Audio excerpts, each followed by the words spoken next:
Hey there, podcast Aquanauts. It's your host, Casey. You know, it's especially true these days that animals have a lot of challenges to overcome just to survive, from the usual risks of predation and starvation to the impacts, usually negative ones, of human activity on their homes. But one of the most insidious imperilments affecting many plants and animals is the threat posed by invasive species. From beds of zebra mussels crowding the Great Lakes, to startled Asian carp battering equally startled boaters on the Mississippi River, to kudzu's creeping assailant of the Deep South, invasive species impact ecosystems all over the United States and the rest of the world. The problem with invasive species stems from the fact that ecosystems by their very nature are incredibly delicate. Over countless millennia, plants and animals in a location have found a natural balance that allows them to exist in harmony. In a healthy ecosystem, there are natural checks in place preventing any one species population from declining too sharply or becoming too abundant. Like a hyperactive golden retriever finding its way inside during a carefully choreographed dinner party, an invasive species can make a real mess of things, upending the ecological dining room table and leaving hors d'oeuvres spilled all over the floor. That doesn't make the golden retriever bad, but it also doesn't change that it wasn't invited to the party in the first place, and now it's caused a mess. Speaking of invited, because this episode will be going live during National Invasive Species Awareness Week, I've welcomed a trio of aquarium experts into the studio dive cage to talk about some notoriously problematic invasive species that they help to care for here at the aquarium. We'll talk about how and why these plants and animals came to be of concern in their new homes, what, if anything, can be done to correct the issues they cause, and why invasive species, despite their infamous reputation, generally aren't really to blame for finding their way into places where they shouldn't be. Now, that's certainly a lot of ground to cover, and I'd say it's past time we got things rolling. On with the podcast.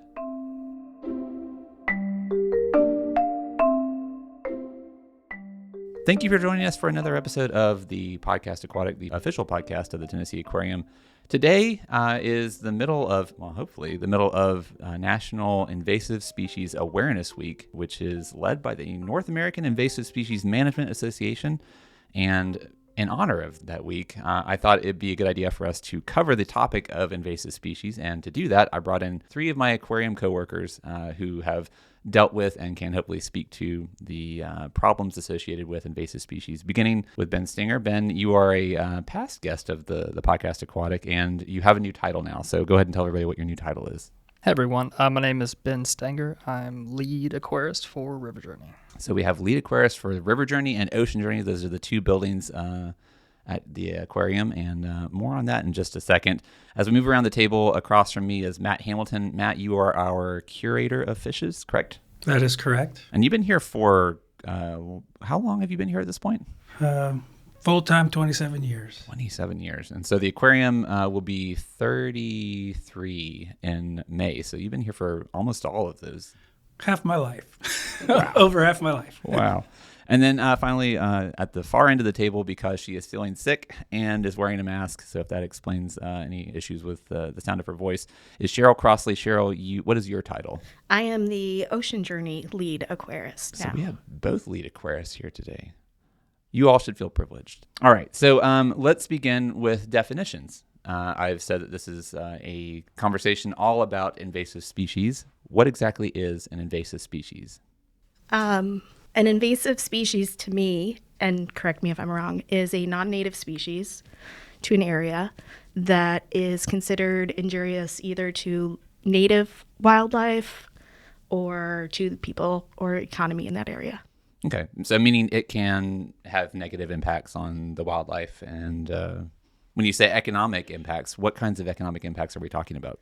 Like affecting local fisheries or crops, things like that.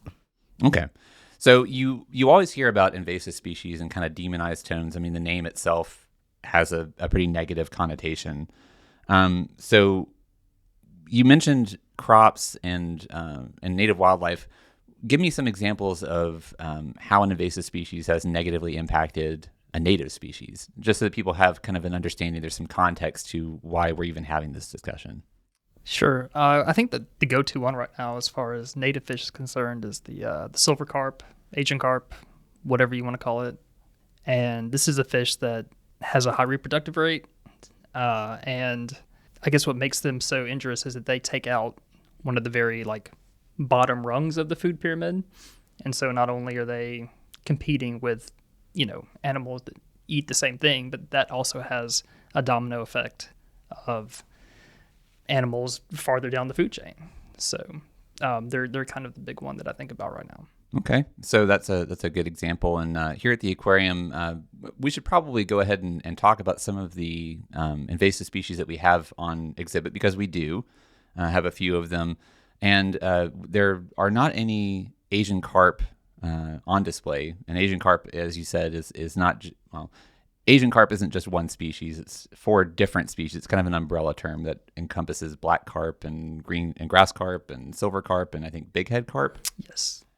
So silver carp are one of those ones that people are probably aware of. And we'll talk a little bit more about those later. So that's an animal we don't actually have on display. We do have a video that I filmed actually from a trip that we took up to Land of the Lakes. Land Between the Lakes? Land Between the Lakes. Land Between the Lakes, not Land of the Lakes. That's butter. Land Between the Lakes on the border of Kentucky and Tennessee, where they have a pretty massive silver carp problem. Yeah. They're much too small. I mean, our exhibit is much too small to house them. Our invasive species exhibit. Which is part of the problem. They are very big fish. They can get pretty sizable. They eat a lot, and they're very good at what they do. Matt is nodding his head knowingly on the other side of the table. Matt, do you have anything to contribute here? I'm in agreement. Silver carp are a problem. Yeah, it's definitely one of the more common, most known aquatic fish invasive species that you were dealing with. So there are others, but it's probably the most one that gets the most headlines. Well, and I keep dancing around this. So the ones that we actually have on exhibit would be what? So Ben, I brought everyone in here into this discussion because you have had some responsibility or interaction with invasive species. So Ben, what would be the example of an invasive species you have cared for and helped to exhibit? Sure. So, I mean, I take care of our invasive species exhibit, which is designed to sort of, we've kind of squished our trash exhibit and our invasives together into one sort of depressing tank. Let's explain the trash exhibit. We're not actually casting aspersions on the exhibit itself. It is literally an exhibit designed to highlight what? It has man-made debris in there. So we've got, a lot of plastic bottles, a paddle, a tire, a fake car battery. It's not real. It's 3D printed, I think. It's 3D printed. Joey worked it up. Did a very good job. And then we've also put in invasive species on top of that. So it's kind of like, there's the Christmas story where they have the ghost of Christmas future or whatever, and it's kind of depressing. I think it's the one that's in the cemetery. It's a scary one. Yes. So that's kind of what we want that exhibit to be like. To scare people? To scare people. To scare people into better behavior. Better behavior and better life practices.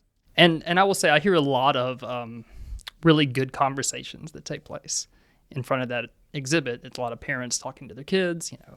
Kids are usually like, why is there trash in there? And the parents will go, well, this is what it looks like if you don't pick up after yourself. So, but there's all sorts of messages we can do. Invasive species. It's a good place to talk about microplastics. It's sort of a great tool to use to get people talking amongst themselves about stuff like that. I do think microplastics could probably be its own episode of the podcast. We've had enough involvement in that, and it's becoming enough of a problem that we could probably have an entire discussion devoted to nothing but that.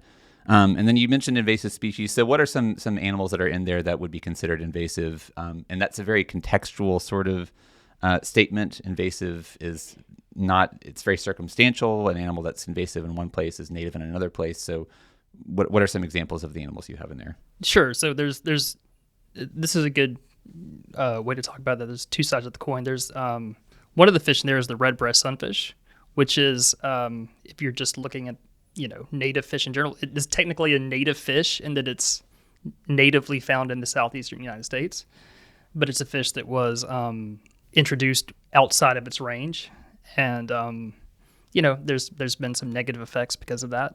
The other fish in there is the northern snakehead from Eurasia, and that's what I think when most people think about invasive species, that's what they think about. It's from a faraway land. It's big and scary. That's sort of, I think, what most people would think about. So you've got kind of two sides of the invasive coin, like native, but somewhere it doesn't really belong, and then also the more stereotypical, big, scary, exotic invasive. Well, that's interesting because that actually speaks to one of the things that makes the Southeast so special. There are a lot of species found in this area around Chattanooga. We've taken to calling it an underwater rainforest. And the geography of the Southeast is such that it has led to many cases of isolated evolution, right? So things that have just a couple of ridges separated from each other could be completely different species, right? Because they just don't have a chance to intermingle. Correct. So you don't have to go very far in the Southeast to be in a completely different ecosystem. Yeah, isolation usually brings about diversity.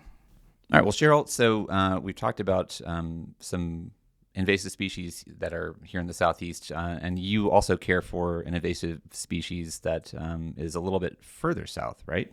Yeah, so I take care of our red lionfish that are in the Boneless Beauties Gallery. Okay, so what is the root of the problem with lionfish? So lionfish they're native to the Pacific Ocean, and they were started to be spotted along the east coast of the U.S., I think in the Carolinas around 1985, just one or two, and then in about a decade, they were completely spread all the way up to Rhode Island, all the way south to Florida. They're now commonly found in great numbers in the Gulf of Mexico, I think as far south as, I want to say Costa Rica, but I'm not positive. So in a very short period of time, they have spread and kind of invaded a really big area of really, this is some of the only reefs that we have in the U.S. now infested with these fish. So what is it about lionfish that makes them problematic? Is it just the fact that they reproduce so prolifically, or is their behavior also problematic? It's both. I heard somebody say that they're almost the perfect invasive species. A mature female, and they mature at about a year old, can produce 50,000 eggs every 3 or 4 days for the entirety of their lifespan, which is about 35 years, I think. You can't hear my eyebrows raising, but they were raised. So, and not all of those eggs are going to survive, but that's an incredible rate of reproduction. And you add on to that they're also incredible predators. They're also venomous, so they have like really strong protection from being eaten by other animals. So they're now in this place where they're able to kind of do what they do, and they're just doing what lionfish do. They reproduce, they eat, they grow, they reproduce some more. And they don't really have any predators to keep them in check. Yeah, that's so with invasive species, I think one of the things that it highlights are the problems that they pose really highlight how carefully balanced ecosystems have to be to function, which is really kind of a beautiful thing. Like they work because for millions of years all the pieces have just landed in perfect balance. And the second that something gets introduced, it throws the entire thing out of whack. Yeah, I would say that there's always a rate of shift and a rate of change. And when you throw an animal like a lionfish into an ecosystem that has its kind of set rate of change, and populations are always shifting too.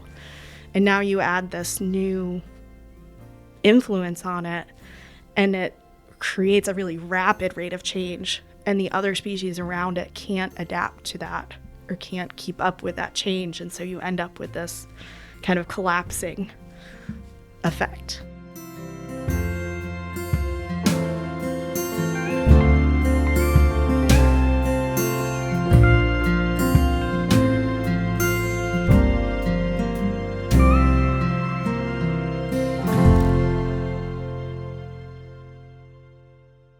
Matt, we don't actually exhibit the animal that is the reason why I brought you in. So talk a little bit about the work that you've done for 25 years at this point with the Barron's top minnow. And then in the course of that talk, explain what role an invasive species has played in its downfall. Okay, yeah. So the Barron's top minnow is one of those stream endemic, only found in Tennessee. It's a highly imperiled fish. And one of the challenges it faces is a loss of habitat. And part of that loss of habitat is due to western mosquito fish that have migrated into their habitat. And so what happens when mosquito fish get into their habitat, it becomes an outcompete. thing. Because as Cheryl was mentioning with the reproductive rate of lionfish, same way with western mosquito fish. They're very reproductive. Like they can reproduce basically in a 5-gallon bucket. If they have water, they're going to reproduce. They're going to survive. And so what happens is they just reproduce like crazy, and then they basically consume all the larval Barron's top minnow that are found with them. So once you see western mosquito fish move into a habitat that has Barron's top minnows in it, eventually all you see left are the adult Barron's top minnows, and eventually they blink out because there is no natural recruitment happening because the babies are getting predated on by the western mosquito fish. So how did the western mosquito fish become an invasive problem? Well, in the early part of the 19th century, there was scare of malaria, in the southeast. And so mosquito fish, even though they were found in western Tennessee, were basically stocked out all throughout the southeast, and they just basically survived and thrived from there. And I think one of the challenges that we see in the Barron's top minnow is, even though the mosquito fish isn't as physically good of a swimmer into these upper creeks that Barron's top minnow is, what happens as you get changing weather patterns and your creek flows and your stream flows slow down and you get more of slack water environments or stagnant pools, then that accentuates the survivalship of the western mosquito fish. So therefore their populations boom. And then when the water comes back, then they're able to migrate up in, and eventually, that's the demise of the upper stream fish, like the Barron's top minnow. And Cheryl, did we talk about where the lionfish came from? How did they become an invasive problem? So nobody really knows, but the lionfish are really common in the pet trade. And so the general idea is that they were probably either intentionally released or accidentally released from somebody who is a hobbyist or something like that. So kind of a similar story to what people may have heard about, boa constrictors and the Everglades, that sort of situation? Yeah. And that's an important note. We get a lot of phone calls at the aquarium about people who have pet fish and they either can't keep them anymore, or they don't want to keep them, or they've outgrown their tank, stuff like that. And, I always use that as a talking point to make sure you know what you're getting into before you commit to these animals, because, the lionfish can live 35 years. They don't get super big like pacu or things like that, but you may not want them in 3 decades. Yeah, just like any other pet, once you have decided that you want to house and maintain a fish for whatever reason, whether it's for bait, for home, whatever it is, once that's in your possession, it's really important that you think hard about not releasing that back into the wild for a number of reasons. I mean, especially with bait fish, a lot of those are that species is found in eastern U.S., but they're not necessarily from this environment. But they are cold hardy, whereas, in Tennessee, we're a temperate environment. So a lot of fish from the pet fish trade might not make it, but you could also introduce disease into the environment as well from that. And you just never know. For every 10 species that don't make it, if one does make it, typically that introduced species does very, very well because they don't have a lot of the natural checks, roadblocks. Yeah, the natural checks. Every animal has some sort of systems of checks and balances, whether it's food limitation, predation, whatever it is, and then you throw a new species into the mix and they don't have those checks, and the potential for the population to explode is really, really high. One thing I was kind of realizing as I was preparing for this episode and looking at the animals I knew we'd probably be talking about, notably snakeheads and lionfish, is they're really pretty animals. They're really interesting animals, both of them, and I feel like they get a bad rap. And I'm probably going to harp on this because it's almost like a point upon which I stump frequently when I'm communicating for the aquarium to the public, that there is no such thing as a bad animal. That we tend to paint, again, we talk about invasive species, the name alone insinuates that there's some degree of bad intent on their part, and it's not their fault. Everything that we've talked about so far, it sounds like, whether intentionally or accidentally, the culpability for an invasive species being a problem is not the animal itself, it's us. They don't know that they're invasive. They're just doing what animals do.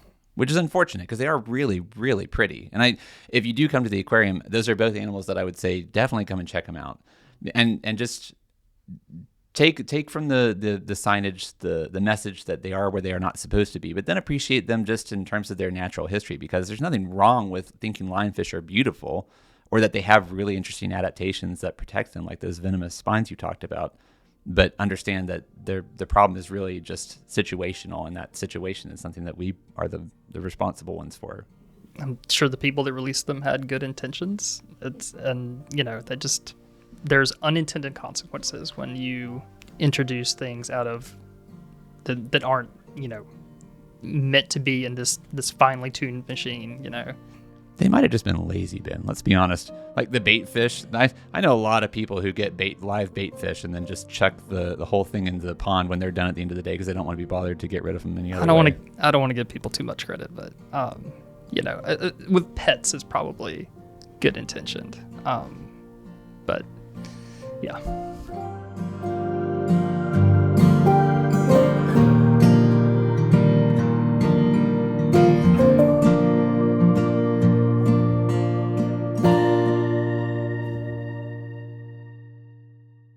So as Cheryl pointed out, they are not just an ecological problem, though. They are an economic problem. And I was looking into this because I was curious what the dollar impact, because if people don't care about the ecology, maybe they'll care about the bottom line. So the economic impact of invasive species, I was looking at a March 2024 issue of Science, the Total Environment, which is not something I read normally, but it did come up in a Google search. And they laid out, the authors of the paper laid out the economic impact of invasive species in a paper called Economic Costs of Invasive Non-Native Species in Urban Areas, an Underexplored Financial Drain, which is a really catchy title. And they said in the last 50 to 60 years, the cumulative impact of invasive species on the global economy is estimated to range from $1.3 to $2.2 trillion. And that's just mind-blowing. So if you don't care about the fact that it's messing up the habitat of southern Appalachia or the Rocky Mountains or wherever they happen to be, I mean, care that it hurts your pocketbook, I guess. We are all sharing the same little speck of land, and invasives have a major impact on how that speck of land, the health of it, I guess. And again, it's unseen impacts are what really end up being the issue here. There's a lot of times where things were introduced, like grass carp, or a good example, all those Asian carps came here to get rid of other invasive plants, and so using invasives to get rid of invasives has consequences too. So it's I think it's impossible to know what effect you're going to have around you, so just don't have an effect at all. Leave it alone. Can I add Yeah, please do. So I just wanted to add to what Ben was saying is that a lot of times in these situations, these environments or native animals aren't just experiencing a single pressure from invasive species. They're also experiencing pressures from habitat destruction, disease, temperature issues, things like that. And so these invasive species come in and it's just one more thing that they have to deal with or compete with. I do a lot of work covering a lot of the programs that we're involved in out at the Tennessee Aquarium Conservation Institute. I go out in the field with our scientists a lot for reintroduction programs and propagation. And invasive species are frequently listed as, like you said, one of many challenges that these animals face. And a couple of good examples of that are the laurel dace, which has been a topic of conversation on this podcast before. If you want more information about what that animal is and the many things that it's had to overcome, do check out that episode. But the role that invasive species play in that is that the laurel dace is only found in a couple of different streams on Walden Ridge, which is north of Chattanooga. It's critically endangered, possibly one of the top 10 most endangered fish in all of North America.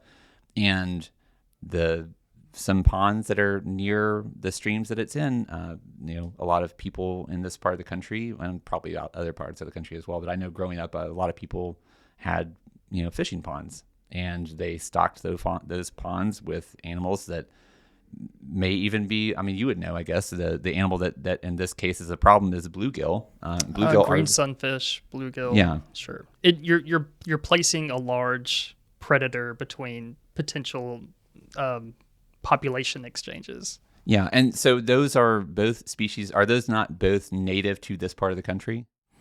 Green sunfish again are native, but not up on Waldens. That's what I mean. So so that goes back to sort of reemphasizing what you said earlier, that you don't have to go very far to become an invasive problem. In fact, I think it makes it more likely because they're already suited to this environment and temperature. Yeah, and they are one of the things there's a whole host of problems that the Laurel Dace is facing, but one of them is competition, like you said, with sunfish and I think bluegill. Maybe it's just sunfish. Yeah, isolating, altering the habitat, especially with streamfish, does cause a lot of populations that normally would be able to move somewhat freely to become isolated. And then from there, it's very easy for some kind of event like an invasive species or something else to, wipe them out.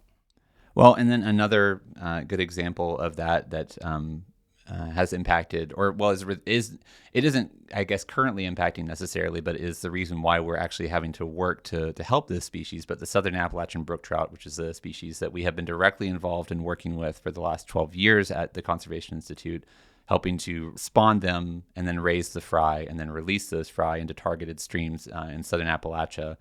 We've been doing that for the last 12 years. However, they've been working to restore the southern Appalachian brook trout for 40 years.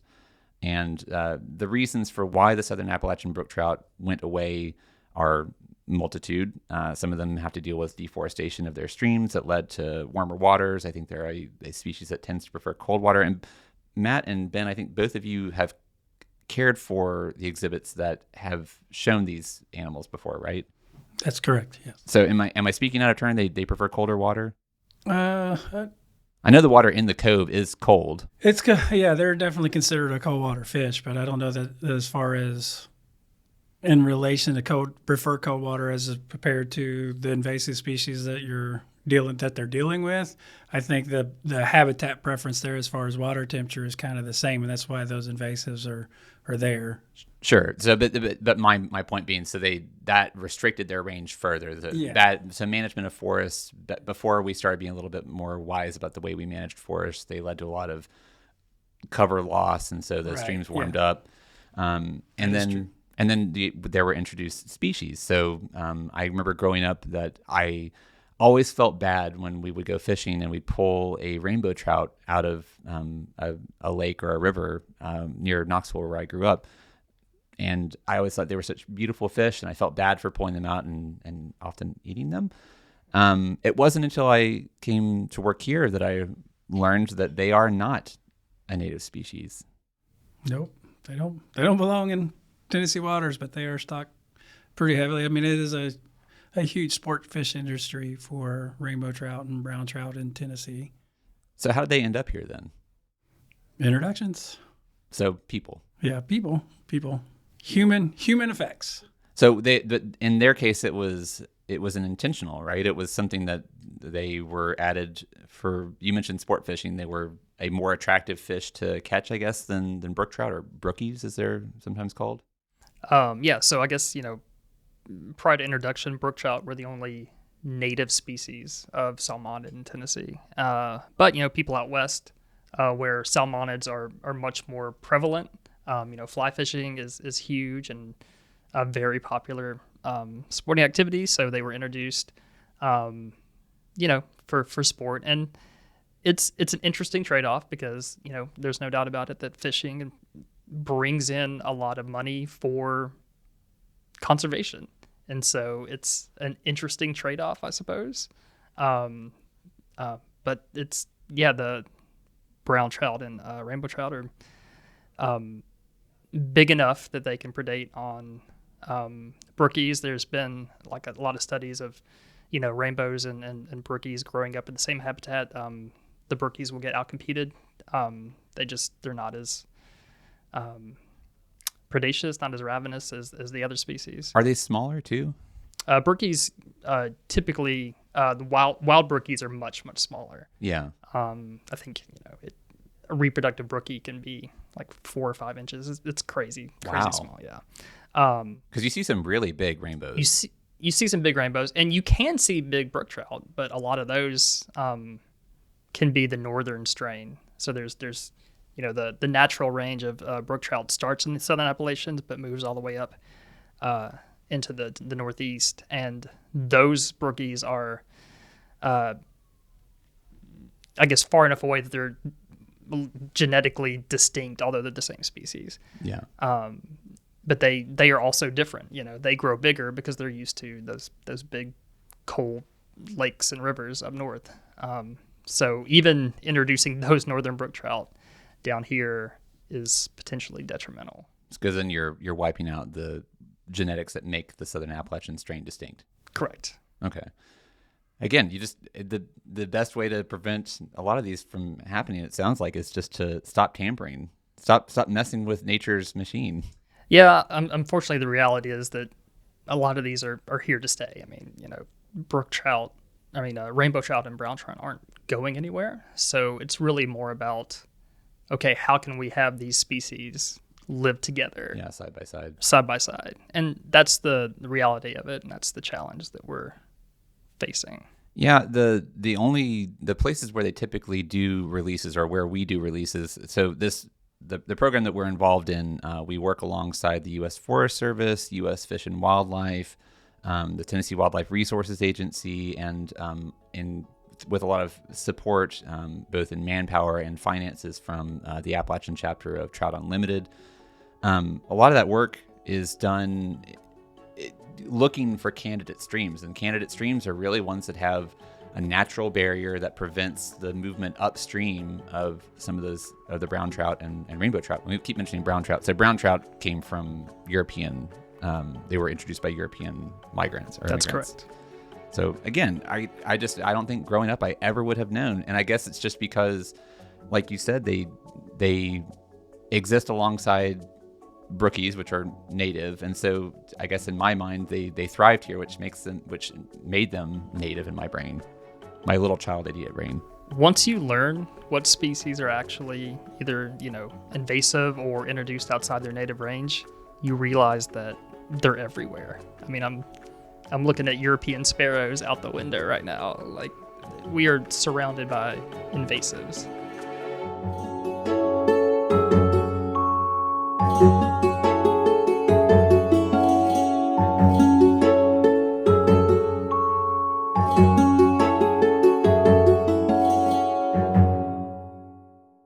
A lot of invasive species are ones that, I said that there's no such thing as a bad animal. In fact, we actually rely very heavily on an invasive species. They're a critical part of our agriculture, the European honeybee.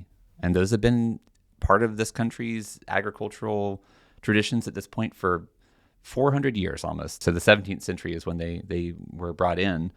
And our agriculture would not function without bees. There's a reason why people get panicked when bees start to disappear. And the bees that are disappearing, the ones that we rely on so heavily, are European honeybees, which, as the name implies, are not from here.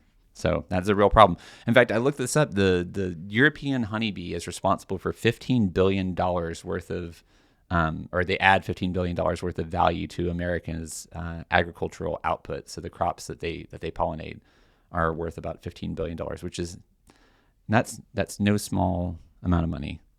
Yeah, I mean, I think the reality is that a lot of invasives are here to stay. So it's about let's mitigate the problem. I mean, let's not make any new invasives, and then let's figure out how to control the ones that are becoming the biggest issues. Yeah, I think one thing with the European honeybees that makes it scary now that we're so reliant on them for our agriculture and stuff like that is we don't have the diversity.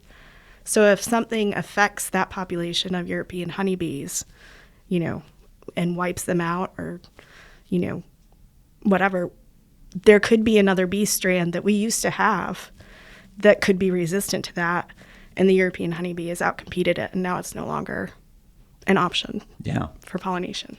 So even though even though European honeybees are so important to us, it doesn't make them not a problem. It just means that we've become so reliant on them that we can't not have them. We've started to paint ourselves into a corner. Exactly. That's a great way to put it. A diverse ecosystem will always be resilient, and invasives usually work against that.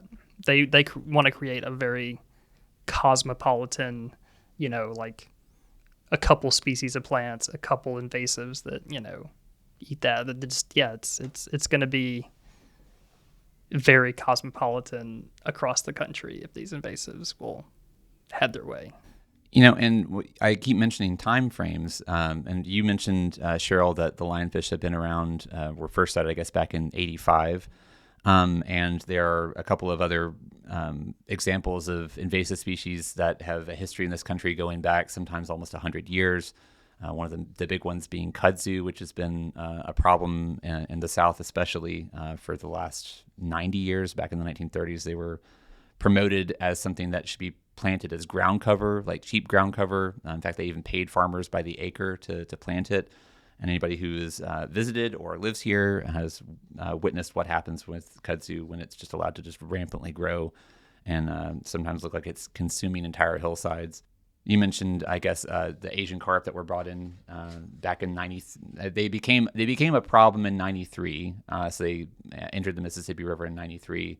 But we've been trying now for years to get them to go away, or to at least, once you said, like, once they're here, they're kind of hard to get out. You just have to learn to live with them. I don't want to paint too pessimistic a picture about it, because there's always, people will always come up with new solutions, but it's very hard to extirpate some of these after they've taken root.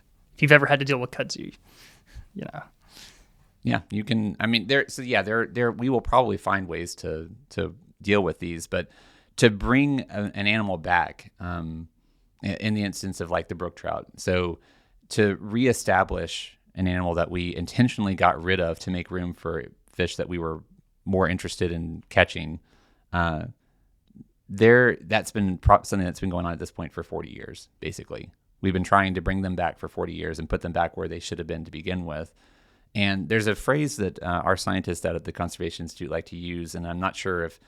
So Dr. Bernie Kahida, who has been on this show before, is our aquatic conservation biologist. He always likes to say, and I don't think he actually coined the phrase, but he likes to use it, that an ounce of preservation is worth a pound of cure. The saying is actually, an ounce of prevention is worth a pound of cure. It's commonly attributed to Benjamin Franklin, who used it in a letter published in the Pennsylvania Gazette in 1736. He coined this turn of phrase as a way to encourage Philadelphians to invest more resources in firefighting equipment or face the far more substantial cost of rebuilding their city after a blaze ravaged their community without the means to check it. The same philosophy is often applied to conservation projects. Franklin's wisdom, as it turns out, has a pretty long shelf life. Anyway, let's get back to the podcast. So it's easier to maintain an ecosystem that's healthy than it is to try and restore one that's been dumped on, or in this case, just completely upended by the removal of a species that turned out to be an important part of that ecosystem. So invasive species are a problem that maybe is one that's here to stay, but it'd be easier if they just didn't show up in the first place. So, Matt, have you seen mosquito fish when you do like Barron's top minnow reintroductions? Do you actually see mosquito fish like out in the wild, or do you intentionally not go where they are, I guess, when you're introducing them? Yeah, we do see them when we're out in the wild. That's one of the things you look for when you're trying to establish new habitats or suitable places to repatriate Barron's top minnows is check to see if the mosquito fish are there. And if any reintroduction site or relocation site or a reestablishment site, I guess is probably the better word, where the mosquito fish aren't, Barron's top minnows will do just fine. We can, if provided there is water year round, because that's a big challenge too, and provided there's suitable habitat that it hasn't been turned into a subdivision. If it's still a true stream, and there's no mosquito fish there, Barron's top minnows are going to do really well. But that's one of the things you look for, is make sure it's got year-round flow, because, we are dealing with a lot of drought in the southeast, and that's something that's specifically for Barron's top minnow. We've had to go rescue populations many times throughout our history because the creeks were literally just drying up. We've had extreme droughts throughout the South Seas over the last, decade and a half. Like it's amazing how much you can see that kind of change and how that has affected some of these small endemic native fishes, that there's just, when the water's going, then what else do you got? Because there's no water. And then if you add this other pressure of loss of habitat from land use or an invasive species, then it's that cumulative effect that Cheryl was talking about. It just blinks them out. But that's one of the key things we look for is, are there mosquito fish there? And if they are, then that's probably not a place that we can put Barron's top minnow out. But we also will look at that creek, okay, is there a way to prevent the mosquito fish from getting there? And if we don't see mosquito fish, then you look downstream to see if what kind of natural barriers do exist that help it stay a healthy creek or stream for, true native fish. Not just Barron's top minnows, but there's a darter that's found kind of sympatric with them. It's ironically called the Barron's darter. So yeah, it's really a key indicator when you're doing surveys for like, where can, this is within their historic range, where can we put them back to? If there's mosquito fish there, we just kind of, then you got to figure out a way to exclude them, which is the hard part. That's where it's the ounce of prevention is truly worth it. If you could prevent them from getting there in the first place, then you can have these strongholds of, Barron's top minnow surviving. Like a lot of your work's already done. Basically. Yeah. So people listening to this might wonder then, do we not have the means, if we know that mosquito fish are a problem and their presence in a stream is detrimental to the survival of a Barron's top minnow population, why don't we just kill the western mosquito fish, just wipe them out from the stream? Yeah, well, I mean, there's some work had been done on that, but it's still a challenge anytime that you're trying to, basically eradicate a fish out of a stream section, specifically one that is as hardy as a western mosquito fish. All it takes is one gravid female. Yeah, they're live bearers, so they reproduce very effectively and very rapidly. Yeah, so a female can mate in early spring, and she will hold sperm all year long and just put out babies from one copulation event. So it's all it takes is one that's left behind, and then all of a sudden, so that is the challenge. It has been done in a couple places, especially if you got good, spring output. If it goes to a natural barrier like a waterfall, ironically, I know in a lot of southeastern stream work, it's the removal of culverts and barriers. But for the Barron's top minnow, sometimes culverts and barriers create a waterfall, and we know mosquito fish aren't great swimmers. They don't like the high current that Barron's top minnows they can migrate up through and then get to the nice stagnant pools that they like. They're not little salmon leaping up the waterfall. Yeah, so and that's the challenge, right? Like it's seems counterintuitive for me as someone that's wanting to save a fish, but let's throw a barrier, and that create a culvert or a waterfall that they can't get up. But then we talk about severe drought, but the other side of that is you also have floods. The floods. So it's not always just it's the burst and boom of it. So Middle Tennessee has seen several 100-year floods within the last 2 decades. There was the 500-year flood 20 years ago, where Nashville flooded. There was a Barron's top minnow site that we thought was really great, but in that big flood, all of a sudden mosquito fish, here comes the mosquito fish. Where did they come from? They had to flow in with the flood because there was a barrier that was stopping them upstream migration until it flooded, and then all of a sudden migration happened again. The flood of 93 is the one that ultimately got those Asian carp out of those ponds that they were introduced in to control algae and just washed them right into the Mississippi.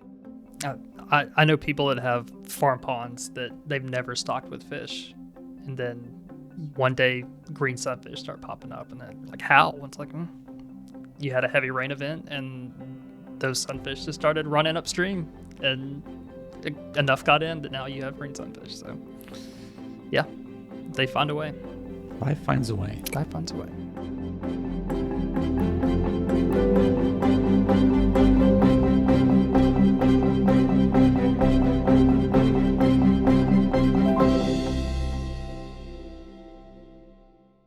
Matt, since you're the curator of fishes here, we didn't really talk about what your job entails, but I mean, you're kind of over aquatic life at the aquarium. Is that a fair, brief assessment of it? That is a fair assessment, but I really view my job is to make sure that I'm the facilitator for the aquarist team. So like my job is to make sure Ben and Cheryl have what they need to do their job effectively.